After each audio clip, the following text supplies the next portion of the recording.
O presidente Jair Bolsonaro falou, e tem reportagem na Folha de São Paulo sobre isso, em relação à votação do marco temporal no STF, o Supremo Tribunal Federal. E ele disse o seguinte: tem certeza de qual é a posição do ministro André Mendonça, novo ministro, em relação ao marco temporal que está em discussão no STF. Ele fala que o ministro deve votar junto com o governo federal. E aí ele diz que não é tráfico de influência, porque ele conhece já o comportamento de André Mendonça em relação a isso, né?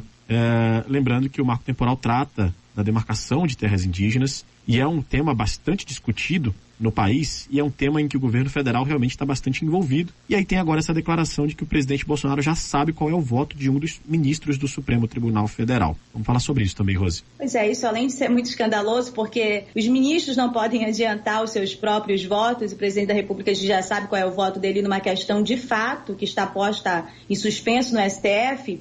Acho que é mais uma demonstração, a gente acabou de falar sobre a autorização de pesquisa em São Gabriel e como isso é visto como uma ameaça aos povos indígenas. Aí vem e se trata sobre o marco temporal.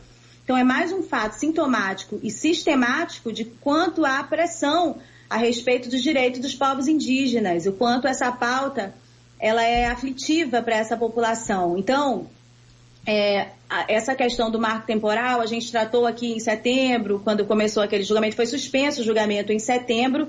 Há uma disputa lá entre o movimento indígena e também entre o agronegócio. Eles querem estabelecer um prazo, né, um tempo que os indígenas só podem reclamar direito a terras que estavam ocupadas na data da promulgação da Constituição de 88, então até 5 de outubro de 88.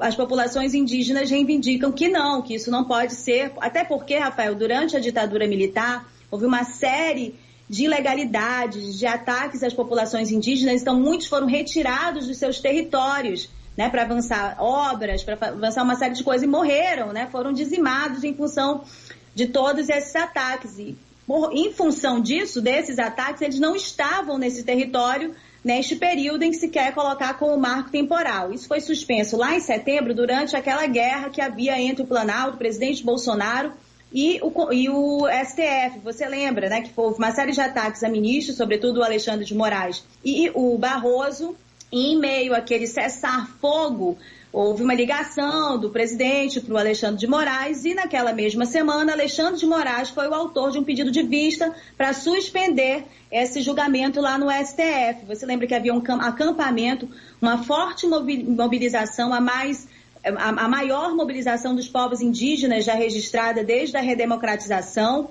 em que pese tudo isso, este adiamento foi interpretado como mais uma sinalização de bandeira branca entre esses dois lados, para não acirrar mais essas questões todas com a continuidade do julgamento dessa questão lá no STF. Algumas pessoas da área jurídica acharam que isso foi a decisão mais sensata para aquele momento. A questão é que para as populações indígenas isso não é tão sensato. Por quê? Porque só o fato dessa questão ficar em aberto, ela continua incentivando uma série de ataques a estas populações, que dentro dessa agenda parece muito sistemática, né? Então o que acontece, só para a gente relembrar, é que essa questão do marco temporal foi suspensa no STF quando estava um placar de 1-1.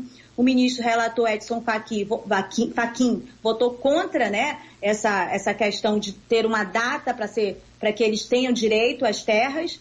E o ministro Nunes Marques, o primeiro indicado do presidente Bolsonaro ao STF, ele votou, abriu uma divergência, ou seja, a favor do marco temporal. Para ele, se não houver marco temporal, haverá uma expansão infinita das terras indígenas no Brasil. Essa é a visão que as terras indígenas são uma ameaça ao progresso no Brasil, que é uma visão também do agronegócio. Vale registrar aqui o parecer do Ministério Público Federal, do procurador Augusto Aras, foi contra o marco temporal de 88, portanto, acompanhando o que pensa o movimento indígena e também o ministro relator, Edson Fachin.